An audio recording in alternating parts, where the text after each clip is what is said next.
Y si usted tiene deudas que arrastra desde el año pasado y no ha podido matricular a su hijo en este año lectivo, quédese por favor porque es necesario que conozca todos los puntos. Para ello, recibimos al abogado Alfredo Escobar y hablar sobre este tema tan importante, Gaby, deuda escolar. Un tema que le interesa a nuestra audiencia y que lo trataremos en breve. Porque tenemos en breve, en este momento ya, para qué perder el tiempo, ahorita arrancamos con el abogado. Abogado, bienvenido. Primero, ¿cuál sería la principal preocupación de los padres de familia respecto a la deuda escolar? Bueno, lo principal es, deben hacer siempre un análisis al inicio de la etapa escolar para saber en qué unidad educativa van a inscribir a sus hijos. Eso es lo básico.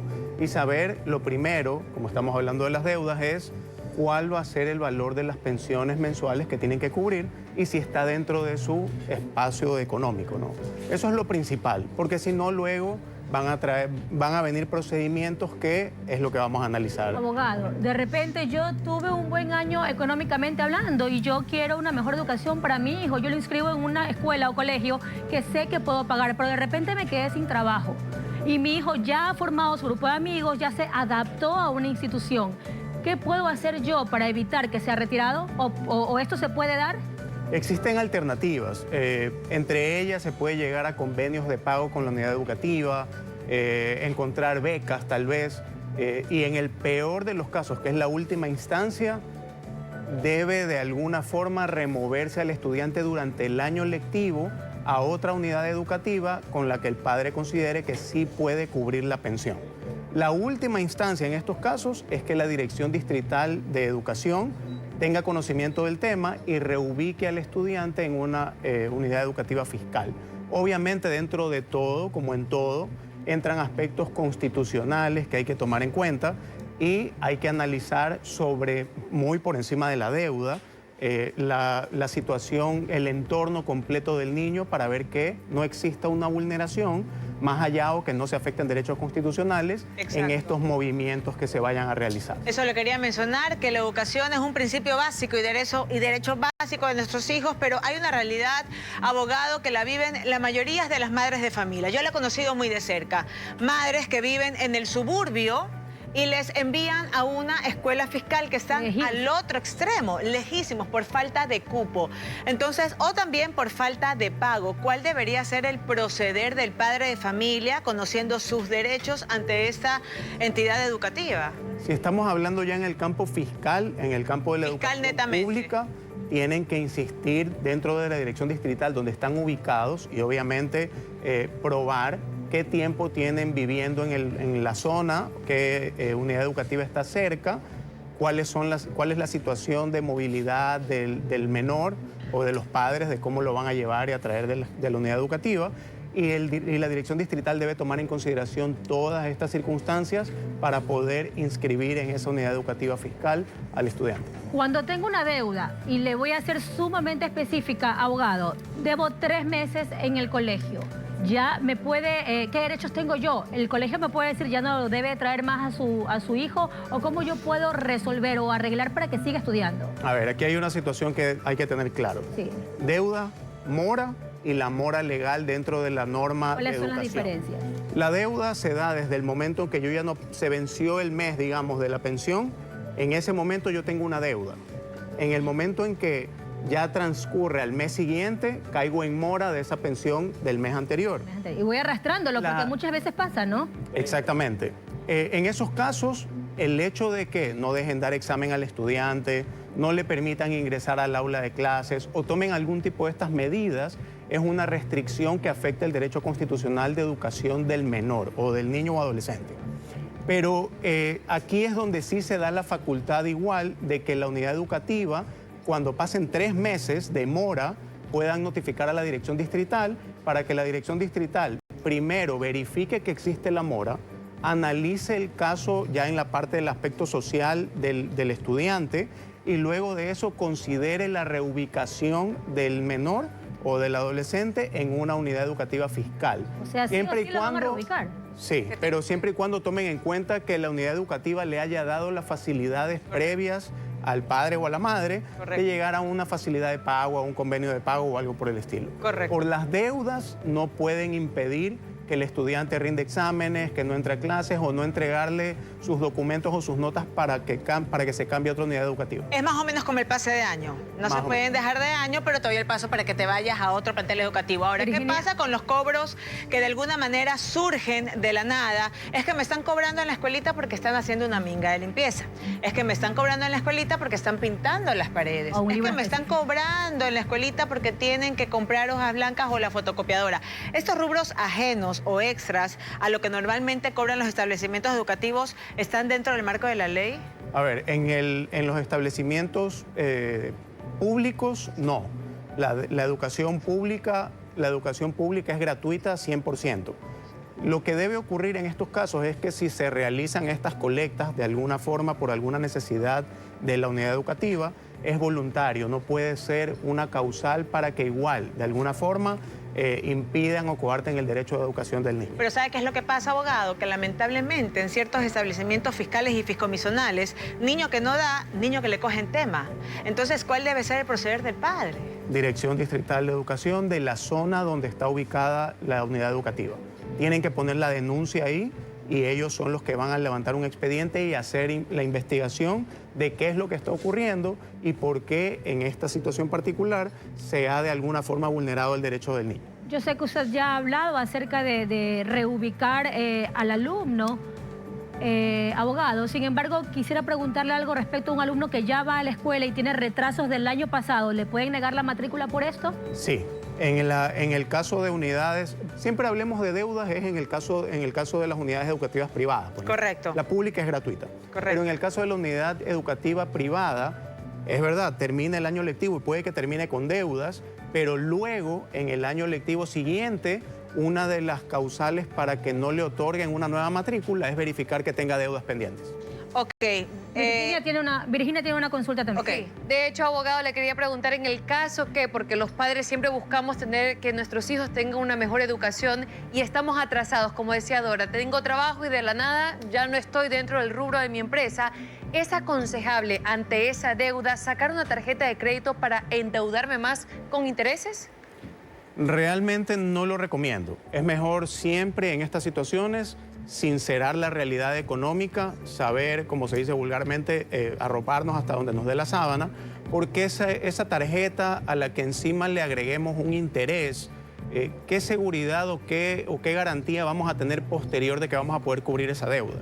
Esa ya es una situación que incluso podría llevarnos a un conflicto adicional, porque vamos a tener el conflicto de no poder cubrir la pensión, de haber caído en mora, de que nuestro hijo sea reubicado, que tengamos que cambiarlo nosotros a una unidad educativa privada que tenga un menor costo de pensión y encima nos vamos a quedar con una deuda tal vez que se nos vuelva impagable de la tarjeta de crédito. Abogado, quiero dejar enganchada con esta inquietud que también parte de nuestra audiencia. ¿Qué alternativas legales tiene una familia de escasos recursos para evitar llegar a tener un problema financiero con el establecimiento fiscomisional? Porque sabemos que los fiscales son totalmente gratuitos.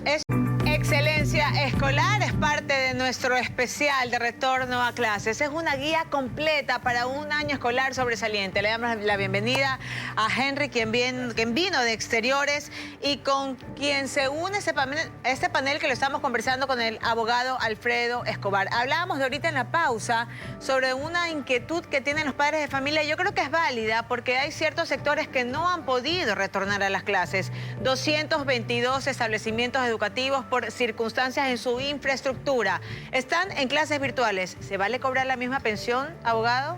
La legislación de educación ya al momento de que se aprueba o fijan las pensiones de las unidades educativas privadas, toma en consideración no solamente el uso de la infraestructura, que igual hay que tomar en cuenta que tiene que mantenerse aunque los alumnos no la utilicen. Correcto. Hay que tomar en consideración que aunque estén en virtualidad los profesores o no estén en virtualidad, igual los profesores están contratados, tienen un sueldo definido y preparan igual el material como siempre y atienden a los alumnos como siempre. Entonces, dentro de la fijación de la pensión que realiza el gobierno a través del Ministerio de Educación, ya están considerados el periodo de vacaciones, está considerados estos imprevistos que ocurran. Entonces no podríamos llegar a pensar, aunque suene de alguna manera lógico, decir, pero si no está yendo a clases, ¿por qué tengo que pagar? Correcto. Ahora, abogado, hemos hablado ya de lo que es legal y también de los derechos de nuestros hijos, de los estudiantes. Pero cuando yo, o cómo identifico algo ilegal puntualmente, ¿qué sería? Cuando hay exceso en cobros o requerimientos de las unidades educativas de aportes, eso está mal. Ok, ¿qué más? De alguna forma, cuando buscan, que también ha ocurrido, cuando buscan de alguna forma abusar o lucrar de imágenes, de la imagen de los estudiantes o de participación de estudiantes, hay que llevarlos a un lugar. Tenemos que cubrir y ir a cierta actividad. Ese tipo de Pero cosas. eso siempre cobran. $5 por el paseo al jardín, ni sé cuánto, ni sé cómo. Más allá de que sea una actividad que cobren o no la cobren, es ese hecho porque en muchas ocasiones utilizan a los niños para llenar espacios políticos, cumplir con ciertas actividades. Ese tipo de cosas, por ejemplo, también se pueden denunciar ante la dirección distrital de la zona donde está ubicada la unidad educativa. Abogado, tengo una pregunta. Nos llegó, de hecho, al espacio de la comunidad en días pasados esos chats de padres de familia donde solicitan X cantidad de dinero como especie de colaboración, que para el techo, que para el piso, la banca, infraestructura. Y obviamente eso, entre comillas, no saben en la escuela, no saben en la dirección de educación. O sea, ¿qué hacer? El padre de familia a veces se siente obligado a dar un dinero que no tiene. Realidad. En el campo privado no debería existir ningún tipo de rubro adicional a la pensión. Porque en ese caso la unidad educativa privada cobra su pensión y tiene que mantener su infraestructura. En el campo público debería funcionar igual y las unidades educativas deberían estar en perfectas condiciones para recibir a los alumnos con anticipación y toda la programación respectiva. Sin embargo, sobre todo han ocurrido ciertas situaciones climáticas que han afectado mucho más allá de lo normal a ciertas unidades educativas. Eso conversábamos hace un momento. Puede que realicen una colecta de apoyo para ciertas situaciones, pero los estudiantes o los padres no están obligados a hacerlo. Si ellos consideran o pueden prestar la mano con su mano de obra, hacer una minga, ayudar en ciertas cosas, lo pueden hacer, es voluntario, por sus hijos, por la educación. Pero si ya lo hacen obligatorio y quieren cobrar valores adicionales para ese tipo de cosas de manera obligatoria y sobre todo si van a poner algún tipo de restricción o sanción al alumno, ya en ese momento sí estamos en una situación irregular que hay que denunciar. Abogado, ¿existe algún tipo de acuerdo que venga desde el Ministerio de Educación donde un representante con más de 2 hijos en la misma institución pague un valor diferente? ¿O eso es netamente... Como un descuento, dices tú? Como un descuento. Tengo 3 hijos y es que 4 hijos, pero por los 4 debo pagar lo mismo o hay algún tipo de descuento ya estipulado por el Ministerio mismo. No es obligatorio, pero es facultativo de las unidades educativas. Okay. Suelen hacerlo y sobre todo es una de las situaciones que se toma en consideración cuando el padre o la madre de familia se acerca e informa sobre su situación económica. Por eso lo recomendable es siempre estar consciente de nuestra situación económica y prever alguna situación en la que podamos caer en mora o dejar de pagar las pensiones educativas de nuestros hijos, para con tiempo avisar a la unidad educativa y buscar o prever una facilidad de pago, algún tipo de prórroga, algún tipo de beca, alguna situación que de alguna forma nos aligere la carga económica en casa. Abogado, recomendaciones para nuestra audiencia, para los padres de familia. Ya todos están en clases, pero algunos, por dejar siempre a última hora, no encontraron cupo, hablando de las escuelas fiscales y comisionales, no encontraron cupo cerca de su zona. ¿Qué recomendaciones le pudiéramos dar para próximos años escolares? Bueno, siempre planificación. Los cupos son limitados y son bastante peleados. Parte de esto tiene que ver con la infraestructura de las unidades educativas. Tienen que planificarse con mucho tiempo o con bastante anticipación, básicamente. Eso para cerrar y de ahí, una vez más, siempre analicen su economía. Siempre tienen que analizar la economía para saber la realidad, hasta dónde pueden cubrir, a dónde pueden llevar a sus hijos, si es que la opción es pública o privada, y depende de esa parte económica. Abogado querido, pero para de pronto ayudar a nuestros padres de familia con un análisis eficiente, ¿por dónde empezar? Algo que sea específico y concreto y que nos ayude. Lo primero, tener en cuenta o mapear cuáles son las unidades educativas que están dentro del sector. Y de ahí deben arrancar con eso y luego acudir a la dirección distrital para pedir el cupo. Dependiendo, obviamente, porque hay situaciones en las que hay de lado y lado, ¿no? Hay casos en los que también, porque el resto de los familiares están en una unidad educativa, ya también busca cupo allá. Y está hasta lejos de su casa, pero quieren pelear porque el cupo se lo den allá. Entonces, ese tipo de cosas también con eso hay que ser un poco conscientes igual. Abogado, hay una realidad que se nos estaba escapando y es que hay circunstancias en las que cambian los uniformes. Ya no tiene la rayita aquí, sino que la sacamos y exigen al alumno que tenga el nuevo uniforme, pero no da la economía. ¿Es obligatorio que el niño vaya con el nuevo uniforme o el plantel educativo debería permitir repetir el uniforme del año pasado? ¿Qué dice la ley, si es que dice algo respecto a eso?